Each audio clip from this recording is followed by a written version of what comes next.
This is DVB Newsroom from the Democratic Voice of Burma. I am Bureau Chief Myat. I will help to shine a light on underreported stories in Myanmar. By speaking to authors, academics, and activists, I will inform and educate listeners on Myanmar's struggle for democracy and human rights. You can find Newsroom on the DVB English YouTube and podcast channels. Listen on Spotify, Amazon, Audible, Apple, or Google podcast apps. DVB English is available wherever you listen to podcasts.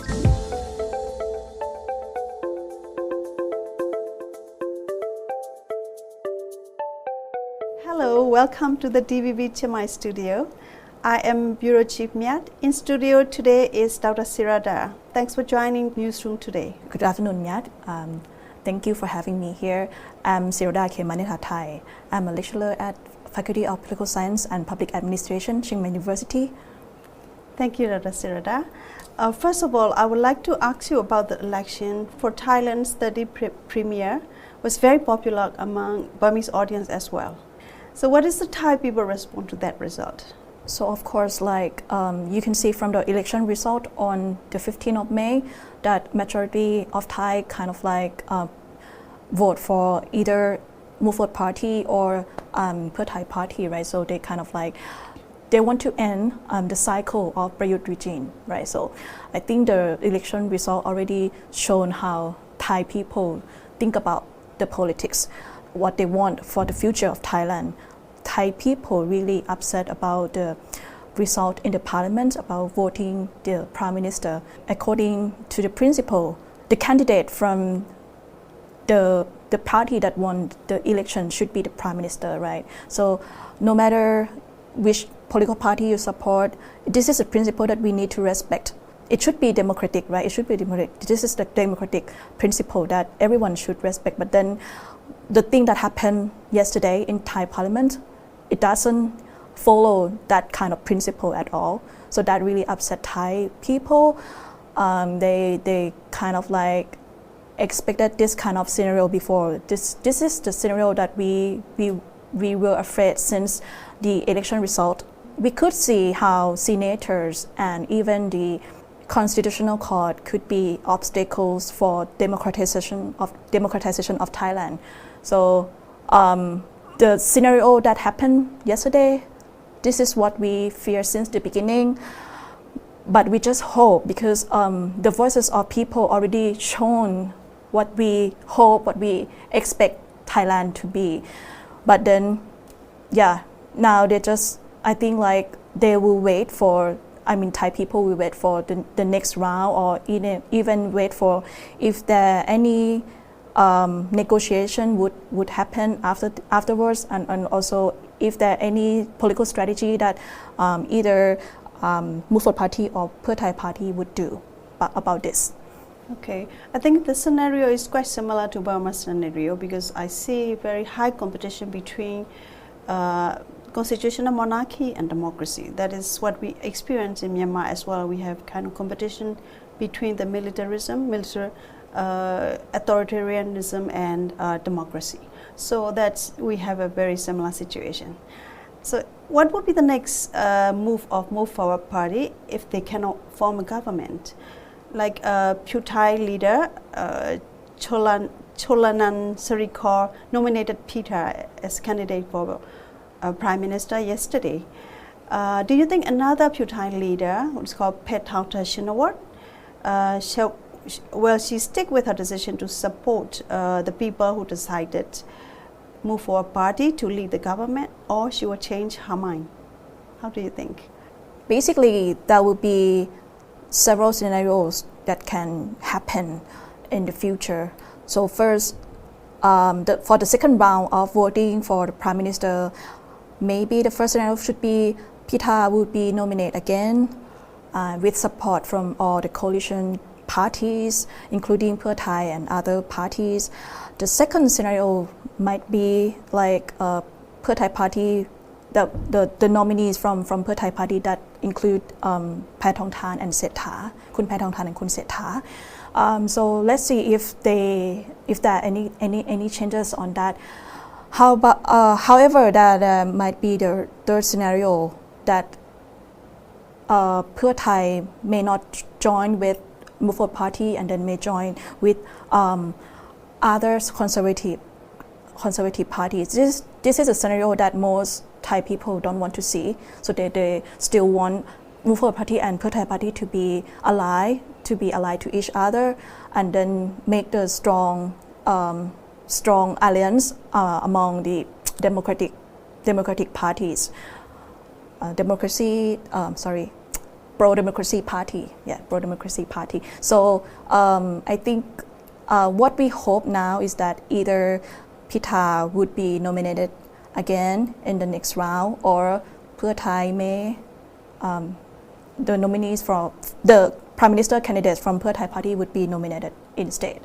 So that will be, from now on, is 1 week, right? It's another week.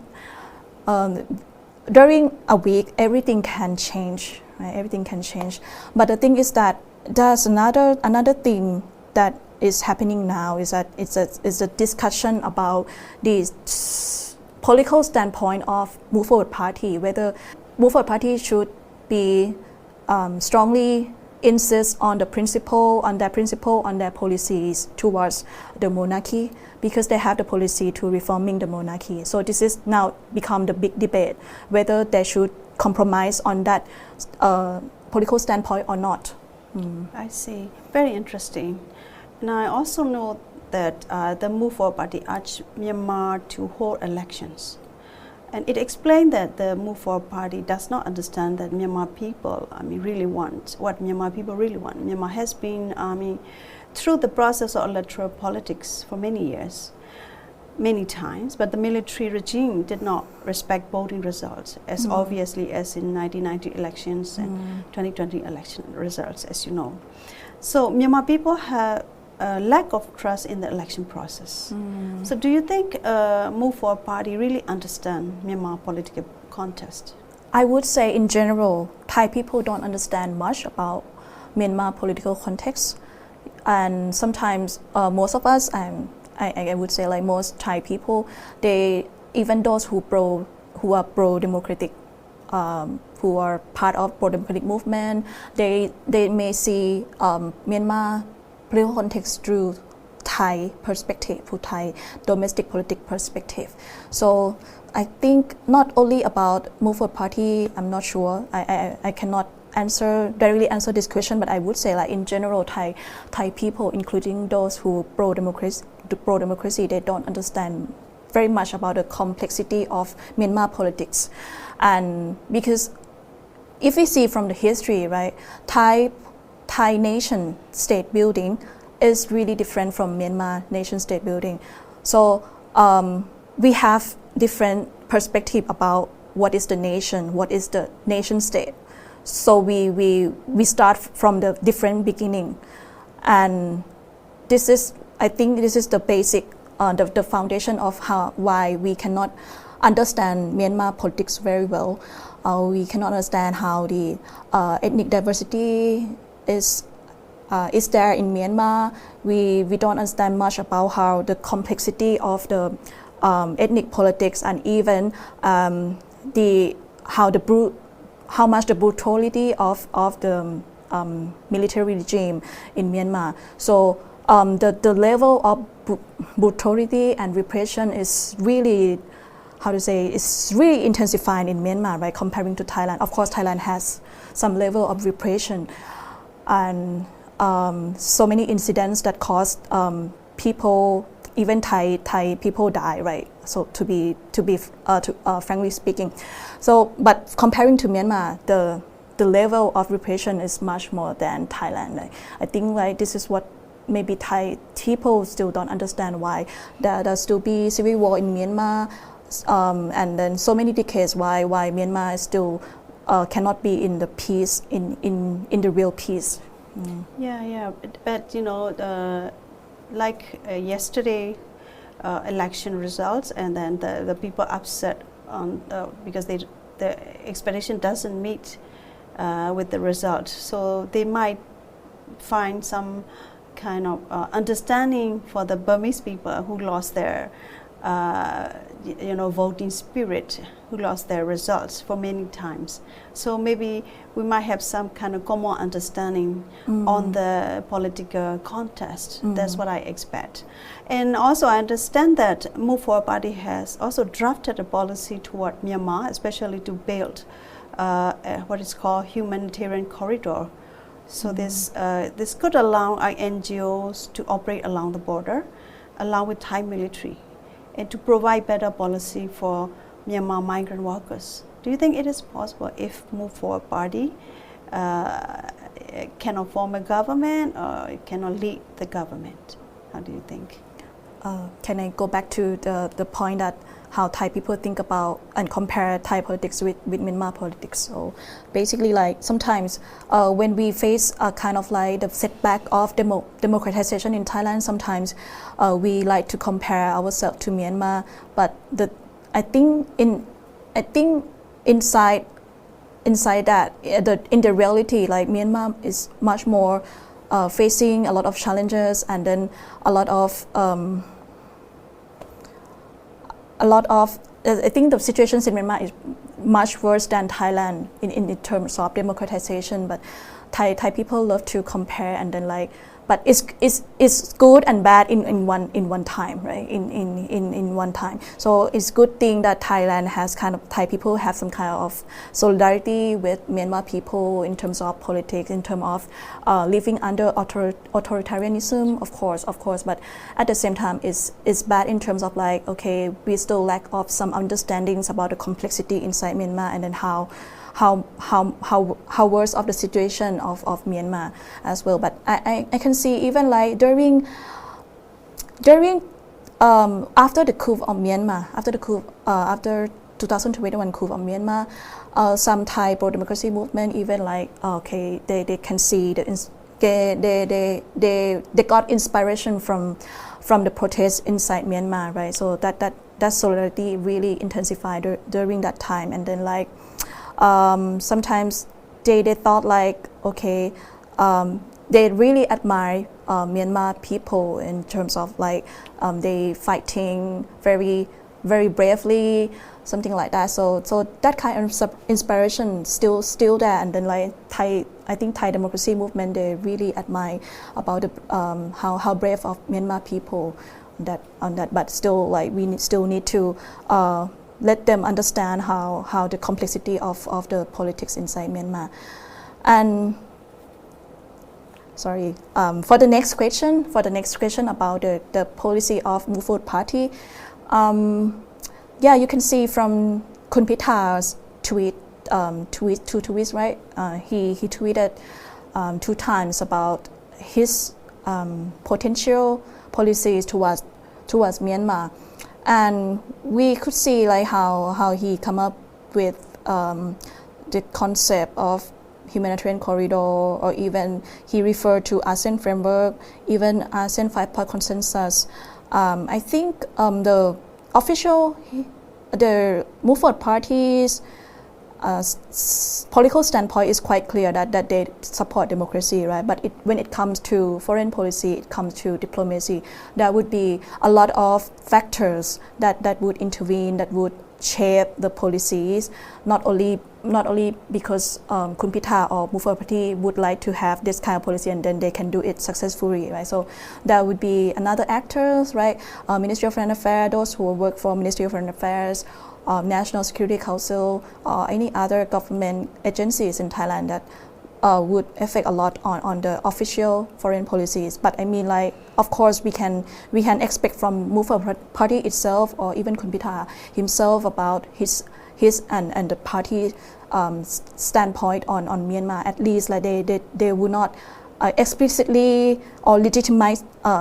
They would not support the military regime. Of course, it also align with their own political standpoint in Thailand as well, right? And also, they would not refoulement refugees. They would not conducting any refoulement, or they would not maybe push back some refugees, right? This is what we can expect from them, at least. But for the official foreign policy, is quite difficult to make it really openly supporting the anti-junta forces or even any other political actors. So let's see if how it's gonna be, right, for in the next government. And of course, he also mentioned, and I think the party would refer a lot to ASEAN framework in terms of the stance and the response towards Myanmar's politics, right? They would use a lot of multilateral mechanism to help Thailand to build the standpoint on the Thai diplomacy towards Myanmar. But for international migration policies, I think, this is the role of Thailand. Thailand is the main host state for all peoples coming from Myanmar, right, including migrant workers, refugees at along the border who flee from war, or even those who are political exiles, right, even political exile media, right, and also some people still stateless people who live along the border. I think this is the duty of Thailand as a neighbor. If we want to be a good neighbor, then we need to be a good host for those who are in trouble, right? And then seeking the shelters, seeking the safety, right? This is very important as human being. So for the party, we can see from Kun Pitha's tweet that he mentioned about the life of refugees and then migrant workers, right? I think we're still not sure, right, about the scenario who's gonna be the next government. But if the Movement Party can be the government, because now so many uncertainties, if the Movement Party can be government, or even they part of the coalition government, even Pheu Thai become the leader in the coalition government, and Movement Party still be their ally. So I think they will support a lot on the rights of refugees and migrant workers. And the good thing of them is that they open for the political recommendation and inputs from all stakeholders. So I think we cannot have that high expectation, but at least there are some opportunities for some changes. There are some opportunities, but still there's so many factors in Thailand. As I mentioned before, there's so many government agencies, there's so many political actors in Thailand that would really concern about this policy in dealing with the international migration from Myanmar. Yeah, the situation is very unpredictable, right? Do you also think the National Unity Government, a group of parliamentarians and community leaders who reject the military regime, should build a good relationship with Move Forward Party?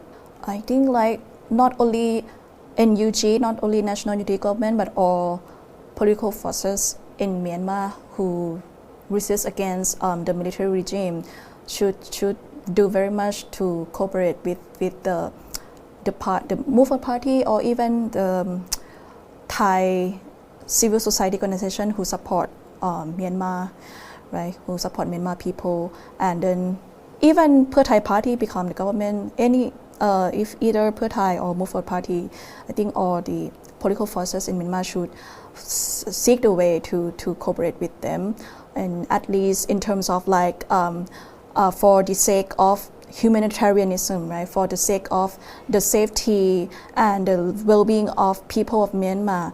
So I think the starting point should not be that political. Should start with some kind of the humanitarian things. This is very important right now because the humanitarian crisis is there, right? And then also the lives of political exiles in Thailand still very vulnerable, right? They still don't have proper documents. Living in Thailand, they're still living in a very unpredictable status. So I think the first thing is that finding the way to help Myanmar people who live in Thailand first in the cooperation with Thai government, and also between Thai government and then the other political force, not only NUG but also those ERO, EAO along the border.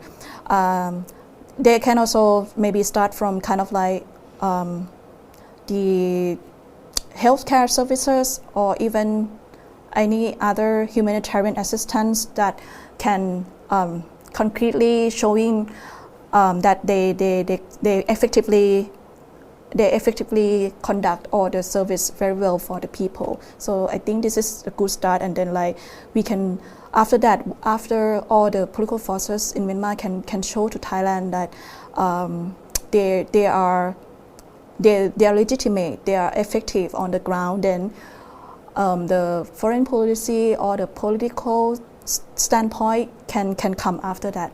So the first thing is that you have to show all the strength and then the effectiveness on the ground to not only to Thai government, but also not only to the Mofot Party or Thai Party, but also all government agencies in Thailand, because now it's really dilemma in Thailand, about the diplomacy towards Myanmar, right? National security concerns still there, right? About the narrative of the border proximity still there, about the energy security still there. It's just the dilemma for Thai government, whether it is on conservative side or democratic side. They would concern a lot on that, because they have to deal with many stakeholders in Thailand, and Thailand, how to say that, there's a lot of transnational effect from Myanmar, right? Not about the international migration, but also other topics, right? Narcotics, the trade, also everything, like we interdependent to each other. So a lot of so the move for Thailand, they need to consider a lot. And then have to deal with many stakeholders. So it's not only about the Mofot Party or Thai Party, but still there's so many actors in Thailand that we have to consider and think about how to compromise, how to negotiate with them, including Thai general public. If any sensitivity happen, any sensitive issue happen and known in the public, in the media, then that would affect the sentiment of Thai general public as well. So we need to we have to move very, very carefully about how to deal with Thai government. I see. Yeah, I'd like to move a topic a little bit from Thai politics to something related to Myanmar politics. I'd like to know your opinion on the Thai Foreign Minister's secret visit to Myanmar last week, and it's his meeting with Aung San Suu Kyi. How do you think this visit, and why do you think the regime allowed Thai Foreign Minister to meet her, although they didn't allow people like UN Special Envoy or ASEAN Chair or Indonesia Foreign Minister? What would be their secret agenda behind this? I cannot really sure about the intention, but what we can see is that the Minister of Foreign Affairs, the office will end very soon due to the new government, right? Due to that, the new government will take place very soon. So I think it's a large chance for the minister himself to do something showing the international community that he has some influence on the military regime of Myanmar. So I think meeting with Aung San Suu Kyi, so did he really meet her? According to the news source, so that some conflict, I mean. Yeah, but the military spokesperson confirmed that they met in Naypyidaw. Yeah. He wants to show the international community and even Thailand or ASEAN that it's the duty of Thailand, and it's only Thailand that can be the bridge between Myanmar and the world. So he wants to confirm that narrative that the minister and the ministry itself want to state that to the world, right? So I think we're not sure about what kind of the secret deals or the agenda that's going on. No one knows. No one really knows. Like, everyone can just only gaze or analyze on about that. But what I'm really sure is that there's some narrative of Thai diplomacy towards Myanmar there about that Thailand want to be the bridge between the military regime in the world, and then they think like this can help resolve the conflict in Myanmar because they look from the very top down perspective and seeing the SAC, right, that as a legitimate government, right, because they look from the one perspective, the very top down, and then also because of the ties between Thai army and Tatmadaw, right. So I think they want to maintain that ties, and then they want to show that this tie is really important, and then he himself, I think he wants to do something that he can partially negotiate and then have dialogue with different sides inside Myanmar. But I think what they understand is that the Myanmar political context is just SAC versus NUG or Tatmadaw versus Aung San Suu Kyi, right? So they just focus on that. They thought like the way to resolve the conflict, the way to make peace in Myanmar is that to compromise and to having dialogue on both sides. But it's not true, right? Because there's so many political forces in Myanmar, and then there's so many complexity. So I mean, it's because of that top-down perspective on Myanmar politics. Yeah, I think I've been seeing that Thai previous government, can I say that? They've been trying to liaise between Myanmar foreign minister and the ASEAN high-ranking ASEAN officials to have meeting each other for several times. For example, like one in Bangkok and one in Pattaya. So did you see any tangible result out of that? I mean, from the meeting, Thai government trying to liaise between Myanmar foreign minister and the ASEAN high-ranking official. Did you see any results out of that? We cannot see the concrete. Thailand try a lot. Thai Ministry of Foreign Affairs they try a lot. Thai government, Thai caretaking government, they try a lot to make something different, and to confirm that they have that kind of duty, they have that kind of potentials, right? But we cannot see any concrete result or consequences from those meetings, right? And sometimes maybe because of they keep it secret, right? They keep it secret, and we don't know what's going on the ground. We don't know what's going on behind that, right? And then for the informal dialogue, right, that just happened, right? And then the track 1.5 that Ministry of Foreign Affairs has created, right? So they just want to show how they can access to the SAC. This is what they want to show the world. And then any other mechanisms, it's just right, RBC, TBC, they just follow to the bureaucratic system as normal, right? They still maintain the ties between government to the government through this bureaucratic system. Thank you for joining us today. And then I wish all the best for Thai people to meet their expectation for the leader they want in the future. Thank you so much, and we hope like I can see how neighboring countries really have hope. I mean, for those who support democracy in our neighboring countries, have hope on Thai politics, because if Thai politics can become more democratized, then that would affect and give some hope to our neighbor as well, right? Not only Myanmar but also Cambodia, also Laos.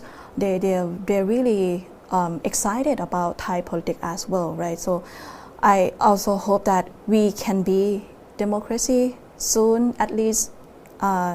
The first step, right? The first step should have passed, but then it didn't pass. I mean, like the very first step is, we should have the prime minister that we elected, right? We elected. So let's see if that scenario can really come. Thank you so much.